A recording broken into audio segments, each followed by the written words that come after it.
tanongin mo kung gusto mo penalty. Kailan? Ngayon. James? Gusto mo pumunta kila Mami Bibot today? Sleep there tonight? Not really. No, okay na. But what? No. On Arian's birthday, ay, We will ask anak if they have a plan pala.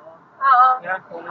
We have Pero plan. sabi ko kasi sa kanya, na If they have a plan, then we'll go. we'll go and then because Joshua's Finish na. finish na exam. ng ano niya. So, Sabi ko kasi sa maybe. kanya, if we- a night before, yung last night niya, yung bago, a night before umuwi, bumalik na Manchester, kung Doon na lang stay tayo naman matulog. kay Mami Bibot para, Diretso na lang uwi. Para, Because Mami Bibo wants to have a holiday in Somerset on August 28 to 31, but I don't think if you want to go with us.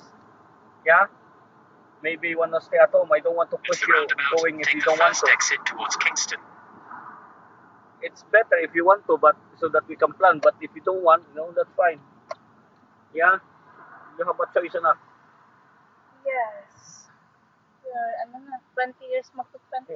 And then Magto-20 we'll ka see na, if 18, Joshua 19, says also he doesn't want to come, then that's good. Tobio in kayong dalawa.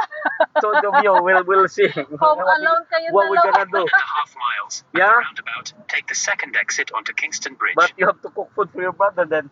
For Joshua likes his Yeah. mac and cheese. Yeah, maybe that's what we're thinking, me and Mama Nak. That's why we're telling you now, so that you can plan.